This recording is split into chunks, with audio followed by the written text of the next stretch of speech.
Bonjour mes semblables, bonjour la team, comment allez-vous? J'espère que vous allez bien et que vous avez passé une très belle journée et un bon week-end. Donc aujourd'hui, on va aller sur un autre format de vidéo. La vidéo que je vais faire aujourd'hui, c'est une vidéo thérapeutique. Thérapeutique, pourquoi? Parce que cette vidéo va raconter une histoire qui a eu lieu pendant la traite négrière. Et vous allez écouter cette histoire-là et vous allez laisser vraiment cette histoire-là vous imprégner et vous toucher.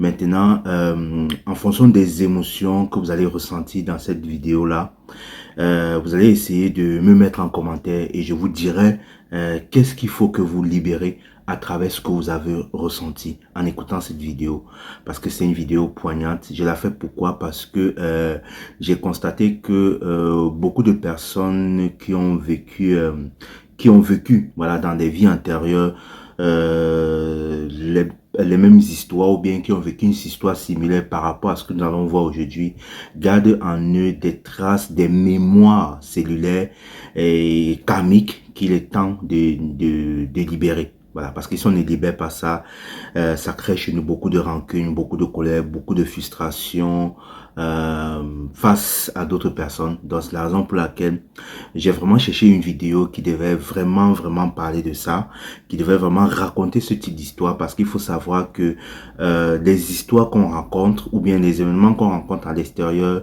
sont des histoires ou bien sont des événements thérapeutiques qui à un moment donné doivent nous aider à laisser circuler l'énergie. Ces histoires doivent nous aider à laisser circuler les énergies, à laisser aller les énergies dysfonctionnelles ou bien les énergies qui ne sont plus en harmonie avec ce que nous sommes. Donc, je vous demande d'écouter attentivement cette vidéo et après la fin, de laisser un commentaire. Et à travers ce commentaire, vous allez nous dire en commentaire l'émotion que ça a généré chez vous, la frustration ou bien la colère, peu importe, que ce soit la colère, la frustration. Et à travers ça, je vous dirai comment est-ce que vous deviez vous libérer de cette énergie-là. On se retrouve à tout à l'heure pour pouvoir conclure la vidéo. Écoutez attentivement. Merci. Salut tout le monde. Le 1er janvier 1863, le président américain Abraham Lincoln proclame que les esclaves sont libres. Les États du Sud, qui ont le plus d'esclaves, refusent d'obtempérer. 350 000 personnes, retenues contre leur volonté, restent dans l'État de Louisiane. Chacun d'eux est confronté à un choix difficile. Attendre que l'armée du Nord les libère ou commencer à se battre pour leur liberté tout de suite. Une photo de l'homme qui a choisi la deuxième option a parcouru le monde, les cicatrices sur son dos racontant l'histoire des nombreuses horreurs qu'il a endurées. Dodienne et ses 4 enfants cueillent du coton sous la supervision de cavaliers armés. Certains esclaves sont transportés dans une cage devant eux. Plus tard, dans la soirée, le mari de Dodienne, Peter, récite une prière pendant qu'il lave les pieds de sa femme. Ils se disent au revoir. Ils ne savent pas s'ils se reverront un jour. 2 hommes apparaissent dans l'embrasure de la porte pour emmener Peter. Il est envoyé chez son nouveau propriétaire. Il ne laisse pas Peter faire un dernier câlin à sa famille et il le traîne de force à l'extérieur. Peter entend les cris de ses enfants et essaie de revenir vers eux en se battant. Il ne s'arrête que lorsque les hommes menacent de tirer sur Dodienne. Peter accepte alors de monter dans le chariot. Lorsque Peter se détourne, les hommes en colère frappent l'esclave indiscipliné à l'arrière de la tête pour le remettre à sa place. Le propriétaire de la plantation est mécontent que son meilleur forgeron lui soit enlevé, mais ce sont les règles. Il doit payer la taxe à l'État. Peter est mis en cage avec les autres esclaves et emmené comme du bétail.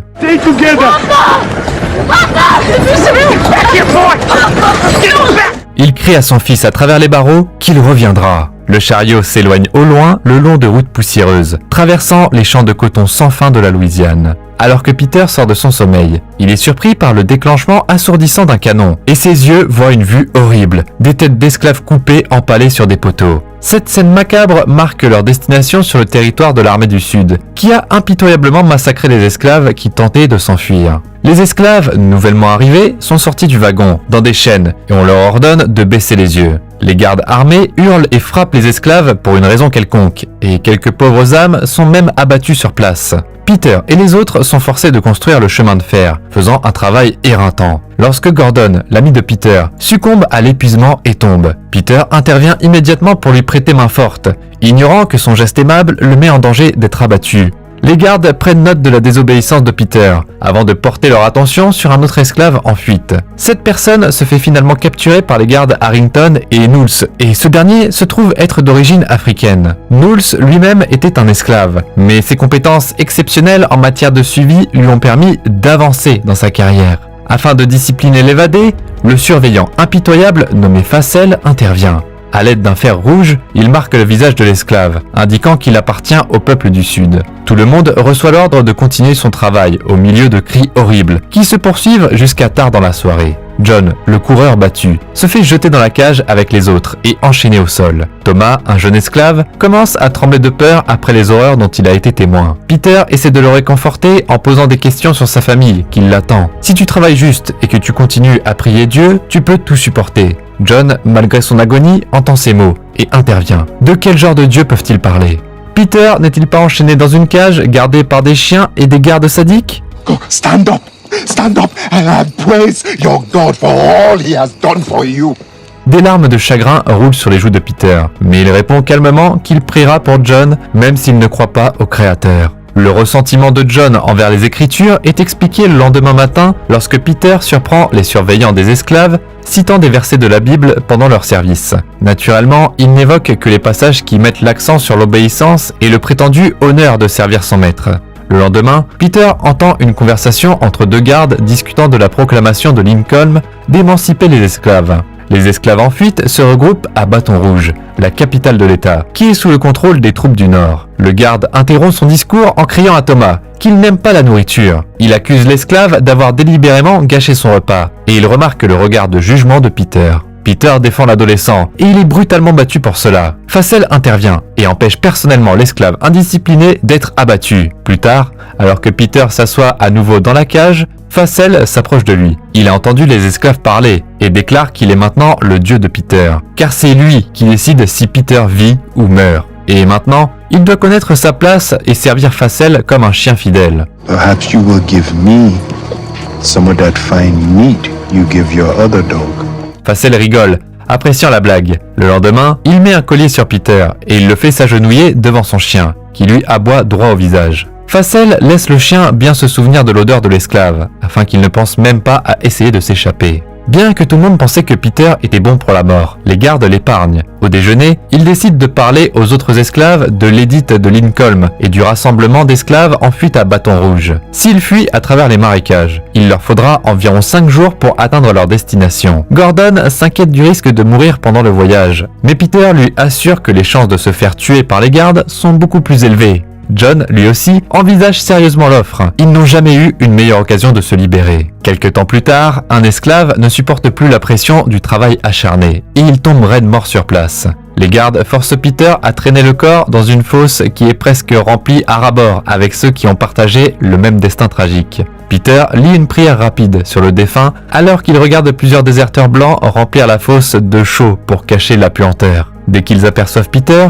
ils le forcent à faire leur travail pour eux. Ils lui donnent une pelle et Peter se rend compte qu'il tient la clé manquante de son évasion entre ses mains. Les deux gardes étant facilement à portée de main, Peter saisit l'occasion lorsqu'ils sont distraits par le bruit fort. Il paralyse rapidement un garde, coupe la main de l'autre et prend son couteau, avant de mener la fuite. Les esclaves et les déserteurs se dispersent, échappant aux tirs des gardes. John trouve une arme à feu par terre, et Facel essaie de tirer sur Peter, mais manque, et ce dernier s'échappe dans les bois. Après avoir envoyé les fugitifs les plus lents rencontrer leur créateur, Facel appelle Harrington et Knowles. Avec les chiens, ils partent sur les traces des esclaves. Alors que Peter dirige John, Gordon et Thomas, il écoute attentivement les sons pour éviter d'être détecté par leurs poursuivants. Finalement, il repère les marécages et il court vers eux. Mais les chiens attrapent leur odeur et ils commencent à se rapprocher. Les amis atteignent rapidement le rivage et plongent tout de suite dans l'eau. Malheureusement, Thomas se fiche de peur en apercevant un crocodile, permettant aux chiens de le rattraper. Le reste des esclaves parviennent en toute sécurité à atteindre la rive opposée, tandis que les chiens attaquent sans relâche Thomas. Impuissant, Gordon se couvre les oreilles avec ses mains, essayant de bloquer les cris agonisants de son ami. Facel et ses amis parviennent à éloigner les chiens, puis ils demandent où se dirigent les autres esclaves. Ne voulant pas trahir ses amis, Thomas reste silencieux en réponse. En échange de l'information, Facel promet de libérer Thomas, car il ne vaut pas la peine d'être poursuivi. S'accrochant à une faible lueur d'espoir, Thomas dévoile tout le plan d'évasion. Facel tient sa part du marché. Go on then. Give my regards to old Abe.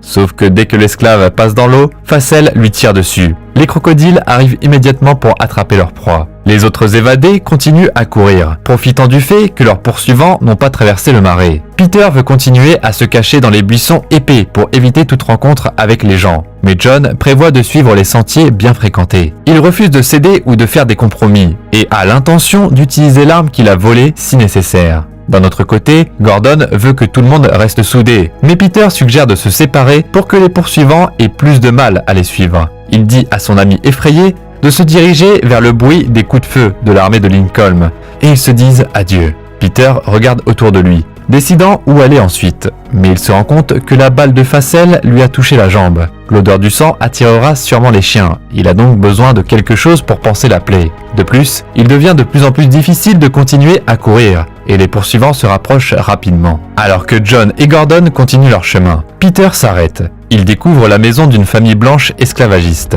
Là, il panse sa blessure avec une corde et se cache derrière une pile de bûches. Il se désaltère au puits et il arrache des vêtements accrochés pour sécher. Impatient de continuer, Peter est repéré par une fille qui sonne la cloche pour alerter les autres de la présence de l'esclave en fuite. Entendant l'agitation, Facel suit le son jusqu'à la maison et la famille lui dit où Peter est parti. L'homme blessé s'enfuit désespérément, ne s'arrêtant que pour bander sa jambe avec le tissu volé.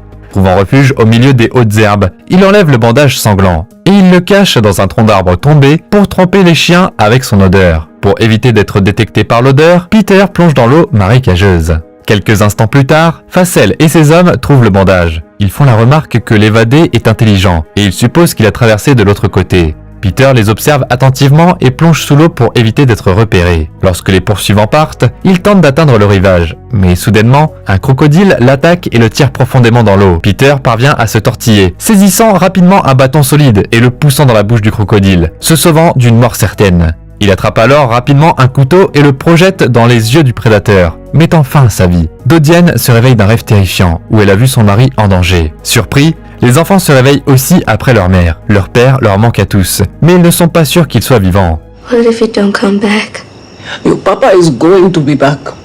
Dodienne exhorte ses enfants à ne pas perdre espoir, et elle se souvient d'une prière dans leur langue maternelle, qu'ils ont récitée avec Peter alors qu'ils se disaient au revoir. À ce moment-là, Peter se souvient aussi de sa famille. Il se cache dans un arbre et enlève les sangsues démarrées de son corps. Ils ont eu le temps de boire du sang, et les gouttelettes rouges tombent sur les buissons environnants. Le matin, les chiens sentent le sang, et Facel et ses amis trouvent le crocodile mort. Ils lui ouvrent le ventre et constatent qu'il n'y a rien à l'intérieur, ce qui signifie que Peter est toujours en vie. Le groupe décide de camper la nuit et de manger le crocodile. Harrington est extrêmement impressionné que l'homme noir ait pu tuer un animal aussi puissant, mais Facel n'est pas du tout surpris. Sa mère est morte à un âge précoce, et Facel a été élevé par une femme esclave. Elle l'a nourri et s'est occupée de lui, et elle est devenue une amie pour le garçon. Un jour, Facel a demandé à son père si la femme pouvait les rejoindre pour le dîner. Mais l'homme a répondu que si les Noirs recevaient de la nourriture, ils prendraient bientôt le travail des Blancs et emporteraient ensuite la terre. Tu commences par une miette, puis tu finis par leur donner tout le pays. Le fils avait honte et il a avoué qu'il avait longtemps nourri l'esclave quand elle avait faim. Le père a appelé la femme et il l'a poignardée juste devant le garçon. Elle était allongée dans le champ et elle mourait lentement pendant encore 3 jours, ne comprenant pas pourquoi elle avait été traitée si cruellement. Quand Facel a grandi, il a vu beaucoup plus de Noirs comme elle qui voulaient tous vivre et n'étaient en aucun cas les idiots que les Blancs prétendaient qu'ils étaient. Et pour les empêcher de riposter, il fallait les gouverner d'une main de fer. Knowles, un ancien esclave lui-même, regarde fixement dans l'obscurité tandis que son patron sans cœur raconte son histoire. Le lendemain matin, Peter continue de courir, s'assurant que son corps est constamment couvert de saleté et d'excréments d'animaux. C'est la seule façon pour lui d'échapper aux chiens. Un essaim de mouches l'entoure à cause de la puanteur, ce qui lui fait penser à la maison et aux pieds de sa femme qu'il lave à l'eau claire. Alors qu'il traverse un autre marais, il craint de rencontrer des crocodiles et il récite une prière à haute voix. La lumière du soleil touche son visage et Peter prend ça comme une bénédiction de Dieu. Il entend les canons de l'armée de libération et il continue avec une force renouvelée. Il marche toute la journée et Facel ne parvient pas à le rattraper. Il ordonne à ses hommes de se séparer pour couvrir plus de surface. En attendant, Peter trouve une vieille cabane dans les arbres et il grimpe soigneusement l'échelle. Heureusement pour lui, il n'y a personne à l'intérieur et il trouve de l'eau potable et des restes de nourriture. Il voit également un petit foyer avec des charbons encore chauds qui y brûlent. Il chauffe rapidement son couteau dans les charbons et il l'utilise pour cautériser la plaie de sa jambe. Alors que Facel trouve des gouttes de sang dans les marais, Peter grimpe sur un arbre, attachant les charbons du chaudron à sa ceinture. La fumée chasse les abeilles qui ont installé une ruche et l'homme ramasse un nid d'abeilles rempli de miel. Facel remarque la fumée et il se dirige rapidement vers sa source. Pendant ce temps-là, Peter trouve un bateau à côté de la cabane dans les arbres et il décide de l'utiliser. Alors qu'il se prépare à mettre les voiles, il se rend compte qu'il y a un serpent à l'intérieur qui lui mord presque la jambe. Heureusement, Peter réagit rapidement, utilisant une branche pour jeter le serpent. Une fois le danger écarté, Peter monte dans le bateau et commence à ramer. Le même jour, Dodienne est approchée par l'assistante du propriétaire, qui lui dit qu'elle a été vendue. La femme est choquée d'apprendre qu'elle va également être séparée de ses enfants, qui resteront sur la plantation. Dodienne elle-même devra accoucher et s'occuper de nouveaux esclaves. Mr. Fabian said he has you a new husband. Now the Charles has been put to war.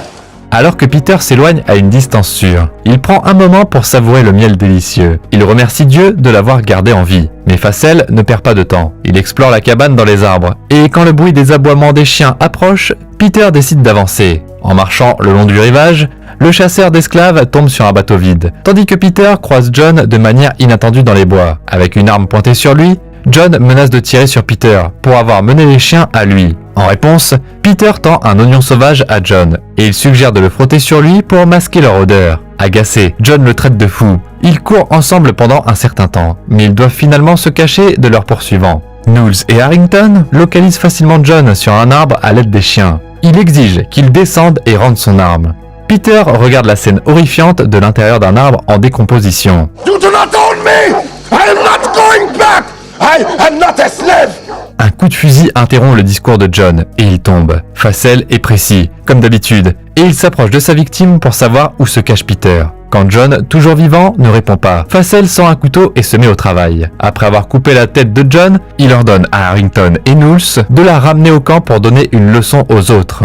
Peter se détourne pour ne pas voir son ami mourir et il murmure une prière pour l'âme de John. Alors que les chasseurs d'esclaves partent, il sort de sa cachette. Debout sous la pluie battante, il est complètement choqué par ce qu'il voit. Un faux pas et il aurait pu finir à la place de John. Les propriétaires d'esclaves ne connaissent aucune pitié. À la ferme, Dodienne annonce la triste nouvelle aux enfants. La fille aînée suggère qu'ils s'enfuient. Mais la mère n'y voit pas une réelle possibilité. Elle a un autre plan. Elle ne va pas se séparer de sa famille et elle fera tout pour attendre le retour de son mari. Dodienne dit à sa fille de se rendre à la grange le soir, où ils transforment le coton récolté. Là, ils utilisent un arbre à pointe en rotation pour écraser les touffes. Dodienne met sa main à l'intérieur et elle demande à sa fille de tourner la poignée de la machine. Le sang tache le coton vierge et un cri de douleur résonne dans l'air. Aucun acheteur ne serait intéressé par l'achat de marchandises endommagées. Essayant de ne pas perdre la foi, Peter continue seul. Il entend un bruit et il voit des chevaux s'enfuir, dont l'un est englouti par les flammes. Peter explore son environnement et il voit une maison en feu, dont les propriétaires ont été brutalement assassinés. Cela semble être l'œuvre d'esclaves rebelles qui n'ont pas manqué une occasion de prendre leur revanche.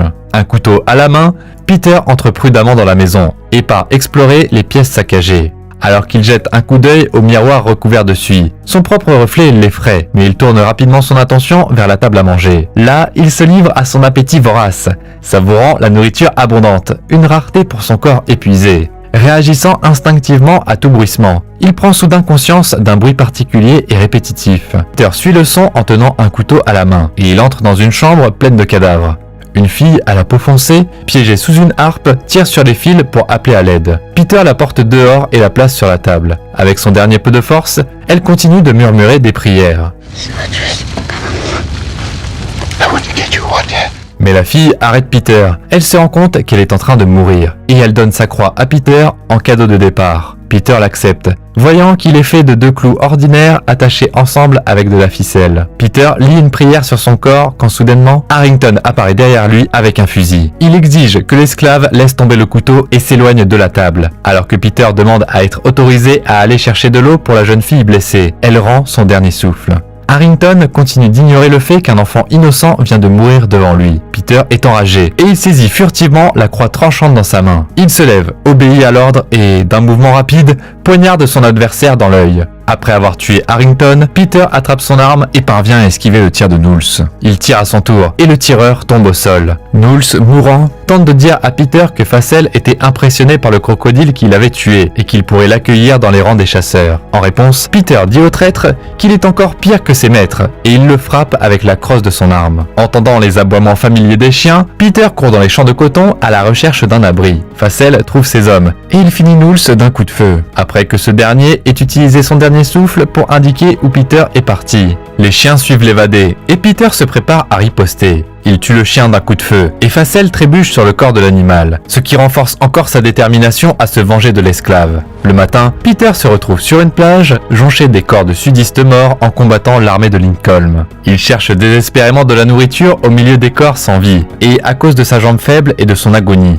il s'effondre sur le sol. Au-dessus, les nuages dérivent apathiquement, mais le bruit lointain des canons ravive l'espoir de Peter. Peter se lève et voit les navires de l'armée de libération. Son désir de liberté lui donne la force d'aller de l'avant, mais un cavalier lui bloque soudainement le chemin. C'est Facel, il frappe Peter au sol, continuant à fouetter l'évadé affaibli avec son fouet. Facel voit que l'esclave ne peut plus résister, et il sort un morceau de viande qu'il utilisait pour nourrir les chiens. Big, Doug. Big. Big.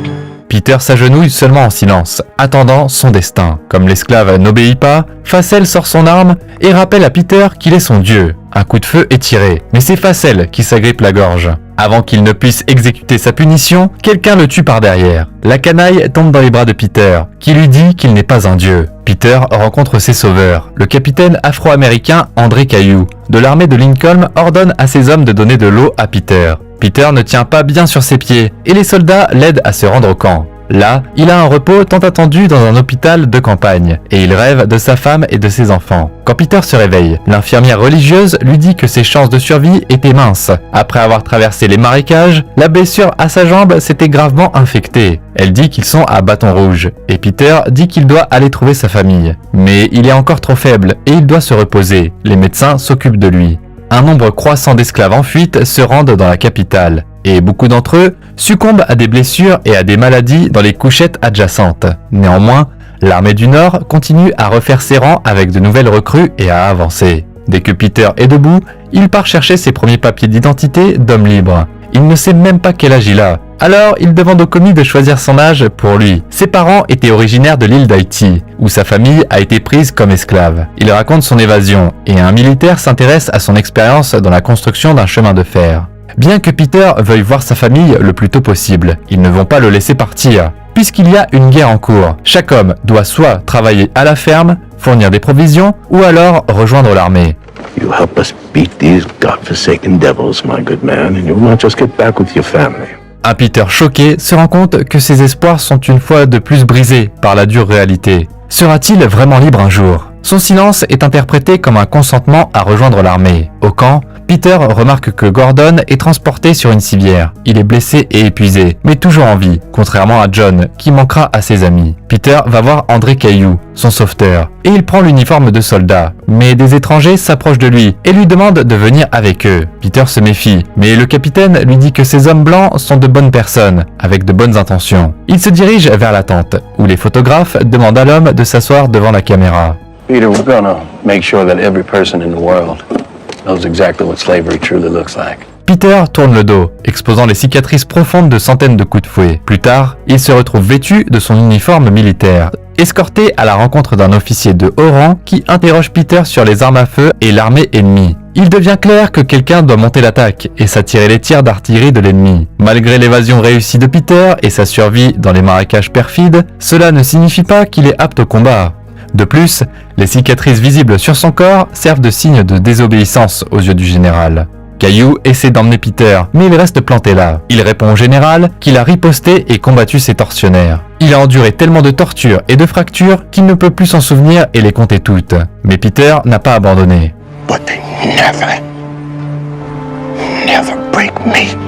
Le général écoute attentivement ses paroles et il traite Peter avec respect. À l'aube, Caillou mène son régiment au combat. Le capitaine, qui est né homme libre, dit que le discours de Peter l'a fait ressentir de la honte. Le lendemain, Caillou rappelle aux soldats qu'ils se battent pour la chose la plus précieuse qu'un homme peut avoir, la liberté. tandis que leurs ennemis veulent s'accrocher à leur pouvoir et à leur argent. Le régiment dépasse les blessés et les morts, et beaucoup d'entre eux se font tirer dessus alors qu'ils tentent d'atteindre les positions de tir. Peter et les autres tiennent la ligne, se frayant un chemin à travers la fumée et les fortifications ennemies. Les tirs d'artillerie s'intensifient, et Peter subit une commotion cérébrale à cause d'une explosion, tandis que Gordon se fait tirer dessus et tombe. Se réveillant dans une flaque d'eau, Peter rampe en avant, alors qu'il regarde ses alliés tomber de leurs blessures. Même Caillou n'est pas épargné. Peter tire à couvert, mais une balle ennemie l'emmène presque au paradis aussi. Entendant les cris d'un soldat mourant, il l'aide à mourir paisiblement en récitant une prière. Ensuite, il trouve un Gordon paniqué et il l'aide à se relever. Il voit les canons qui doivent être détruits pour remporter la victoire. Et avec un cri de guerre, il conduit les soldats hors de la tranchée. L'attaque s'avère réussie. Peter enfonce sa baïonnette dans le corps du tireur, assurant la victoire à leur camp. Cette bataille change le cours de la guerre. Et l'armée victorieuse marche triomphalement vers le sud, libérant chaque plantation et rétablissant la justice. L'ancien propriétaire de Peter se fait tirer dessus pour ses crimes. Avec anticipation dans les yeux, Peter cherche sa famille, mais il ne les voit nulle part. Les autres esclaves restent inconscients du vrai sens de la liberté. Free? What you mean, free? You're free. You ain't gotta do this no more. Les travailleurs des plantations tombent à genoux, comprenant petit à petit la chance qu'ils ont. Peter entre dans la maison où il vivait avec sa famille, mais elle est vide. Et aucun des anciens esclaves ne peut lui dire où se trouve sa famille. Désespéré et perdu dans la foule, il se met à réciter une prière. Quand il a fini, il lève les yeux et sa fille le reconnaît. Papa? Papa? Dodienne se précipite dans l'étreinte de son mari, presque incapable de faire confiance à ses propres yeux. Malgré les nombreuses luttes auxquelles ils ont été confrontés, ils sont enfin réunis. Les yeux de Peter se remplissent de larmes de joie, et il remercie Dieu pour tout.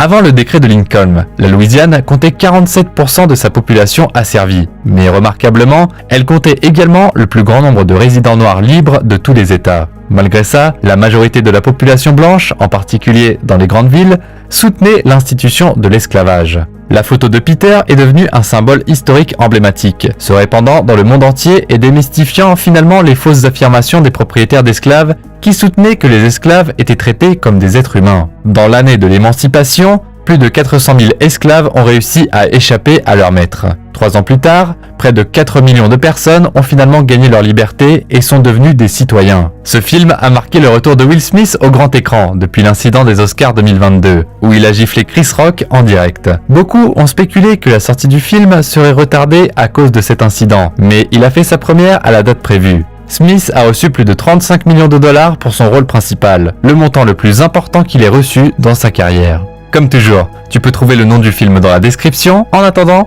dis-nous dans les commentaires quel aspect de notre vie actuelle, selon toi, sembleront barbares à nos descendants. N'oublie pas de t'abonner à la chaîne et de laisser un like pour voir encore plus de récapitulatifs stylés comme celui-ci.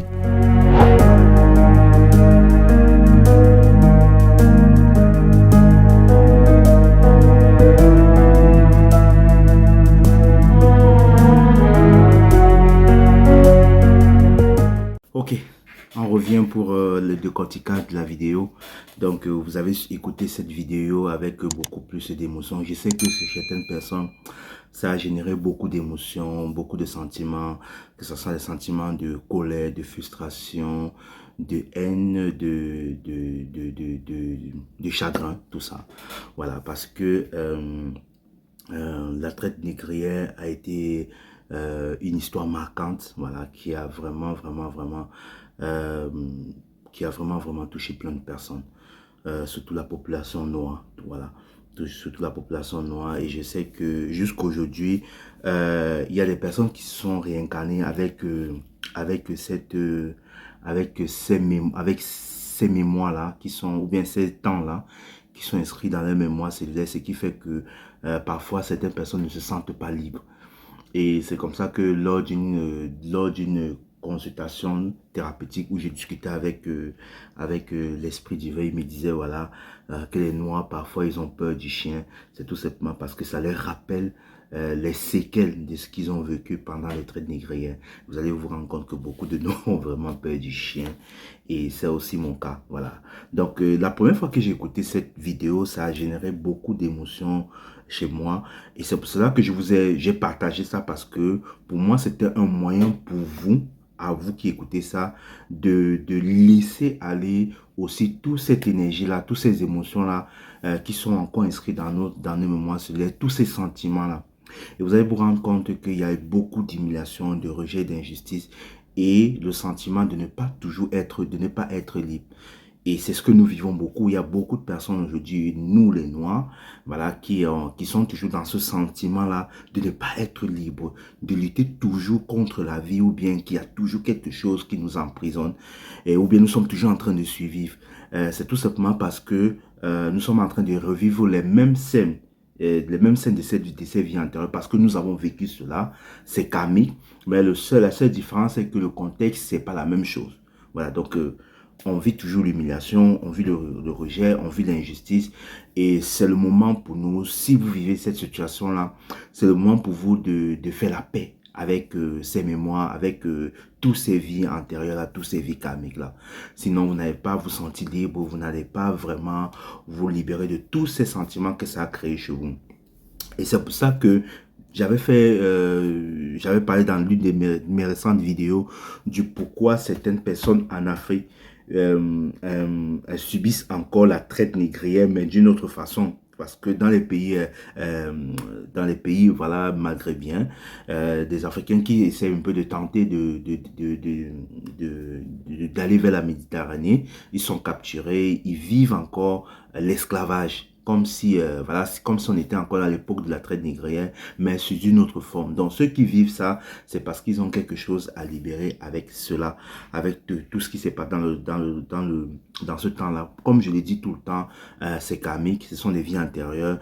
Et ces vies antérieures, le traumatisme de ces vies antérieures-là sont stockés dans nos mémoires cellulaires.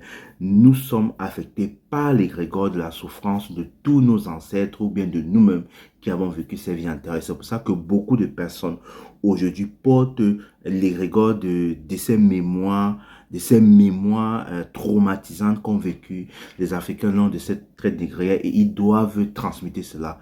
Comme moi, à un moment donné, je me suis rendu compte que j'avais toujours un sentiment de révolte et de devoir quelque chose à l'Afrique.